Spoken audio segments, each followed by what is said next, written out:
Hello friends आप सभी को मेरे चैनल पे बहुत बहुत स्वागत है।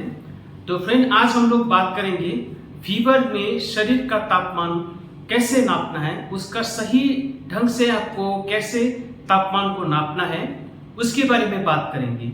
और फीवर नापने के लिए कहाँ शरीर का कौन कौन सा जगह में हम लोग तापमान को नाप सकते हैं उसके बारे में एक संक्षेप में हम लोग बात करेंगे।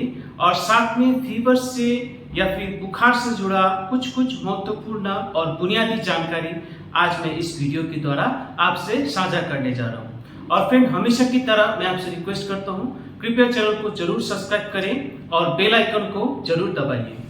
देखिए, अगर अचानक आपको बुखार आता है तो इसका सबसे जो कॉमन कारण होता है, कॉमन रीजन होता है वायरल इन्फेक्शन की वजह से। बाकी बैक्टीरिया का संक्रमण हो जाने से भी आपको बुखार आ सकता है, या फिर कहीं चोट लगने से भी आपको बुखार आ सकता है। अब देखिए, शरीर का जो तापमान, जो सामान्य तापमान होता है वो होता है 97 डिग्री फ़ारेनहाइट से लेके 99 डिग्री फ़ारेनहाइट। अब देखिए, फीवर को 3 तरीके से हम लोग इसको विभाजित किया जाता है। पहला होता है लो ग्रेड फीवर, दूसरा होता है मॉडरेट फीवर और तीसरा होता है हाई ग्रेड फीवर। अब लो ग्रेड फीवर जब होता है तो आपका जो शरीर का तापमान है वो 99.1 डिग्री फ़ारेनहाइट से 100.4 डिग्री फ़ारेनहाइट के बीच रहता है। अब मॉडरेट फीवर जब होता है तो 100.5 डिग्री फ़ारेनहाइट से 102 डिग्री फ़ारेनहाइट के बीच में रहता है। अब हाई ग्रेड फीवर जब होता है तो उस समय 102.2 डिग्री फ़ारेनहाइट से लेके 105.8 डिग्री फ़ारेनहाइट तक जा सकता है। अब देखिए, हाई ग्रेड फीवर अगर आता है तो ये बहुत ही खतरनाक स्थिति होता है। तो इस समय आपको तुरंत हॉस्पिटल में आके भर्ती होना है या फिर आपको डॉक्टर से संपर्क करना है। अब देखिए, जब भी बुखार आता है तो हमारे शरीर में कौन कौन सा जगह में शरीर का तापमान को नापा जा सकता है।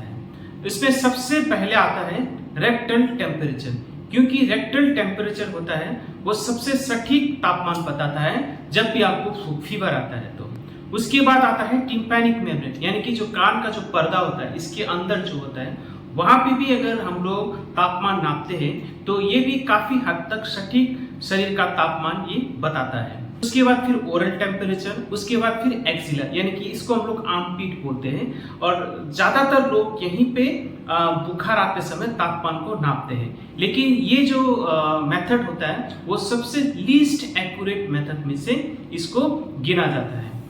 अब देखिए, हमारे पास बहुत सारे उपकरण होता है जिसको हम लोग बोलते हैं थर्मोमीटर। एक होता है जो कि ज्यादातर हॉस्पिटल में यूज किया जाता है, इसको हम लोग ग्लास थर्मोमीटर बोलते हैं। और हालांकि ये आजकल ज्यादातर यूज नहीं करते हैं क्योंकि इसमें बुखार नापने में थोड़ा समय, काफी ज्यादा टाइम लेता है। और डिजिटल जो थर्मोमीटर है वो ज्यादातर यूज होता है क्योंकि ये शरीर का तापमान बहुत जल्दी बताता है और ये आसान भी होता है इसको इस्तेमाल करना। अगर फोरहेड का अगर हम लोग टेम्परेचर नापते हैं, यानी कि यहाँ पे, तो इसको हम लोग बोलते हैं, एक गन बोलते हैं। ये एक जो होता है इंफ्रारेड की मदद से ये आपका शरीर का तापमान, ये फोरहेड का तापमान आप नाप सकते हैं। अब दूसरा होता है, वो होता है एयर ड्रम टेम्परेचर प्रोब। अब जैसे इस आप वीडियो में देख रहे हैं तो ये होता है एयर ड्रम टेम्परेचर थर्मोमीटर बोलते हैं इसको। ये काफी आसान होता है और ये जो होता है शरीर का जो तापमान होता है ये 2 से 3 सेकंड में ये बता देता है। और ये बच्चों में खासकर इसको इस्तेमाल करना काफी आसान होता है क्योंकि बच्चा जो होता है, मुंह में अगर आप थर्मोमीटर रखते हैं तो वो बच्चा जो होता है आपसे कोऑपरेट नहीं करते हैं।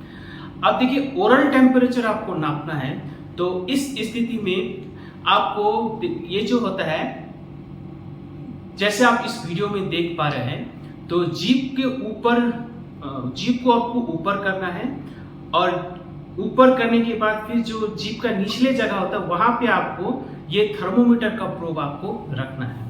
उसके बाद फिर इसको रख के फिर मुंह को बंद करना है और फिर नाक से सांस लेना है। और याद रहे, जब भी आप शरीर का तापमान नापते हैं तो कंबल वंबल अगर ओढ़े हुए हैं तो उसको निकाल दीजिए, अगर कपड़ा ज्यादा लगाया है तो उसको भी निकाल दीजिए, तब फिर जाके एक्सिला में या फिर ओरल में आपको शरीर का तापमान नापना होता है। अब देखिए थोड़ा सा जाते जाते बच्चों में बुखार के बारे में आपको मैं बता देता हूँ। देखिए जब भी बच्चों को अगर खासकर मॉडरेट से हाई ग्रेड जब बुखार आता है तो इस स्थिति में आपको खास ज़्यादा ध्यान देना होता है, खासकर जो बच्चा 5 साल से कम उम्र का जो होता है, क्योंकि ऐसे अगर हाई ग्रेड फीवर आता है तो इस स्थिति में बच्चे को खींचनी आ सकता है, यानी कि सीजर हो सकता है, या फिर मिर्गी का दौरा जिसको बोलते हैं, ऐसा दौरा आ सकता है। इसको हम लोग बोलते हैं फेब्राइल कन्वल्जन। अब देखिए जब भी आपको फीवर आता है तो आपको 3 चीजें जरूर करना है। सबसे पहले तो आपको रेस्ट आपको लेना है। दूसरा चीज होता है आपको काफी ज्यादा पानी पीना होता है, क्योंकि जैसे आपको बुखार आता है तो शरीर से आपको काफी ज्यादा में आपको पानी निकल जाता है, यानी कि आप डिहाइड्रेशन का शिकार हो सकते हैं। तो इसीलिए आपको काफी ज्यादा पानी आपको पीना है, और खाने पीने में आपको काफी ज्यादा ध्यान देना होता है। कोई भी वसायुक्त जो मसालेदार खाना आपको नहीं खाना है। तो ये रहा छोटा सा जानकारी। ऐसी वीडियो लेके हम लोग फिर आएंगे, तब तक के लिए धन्यवाद।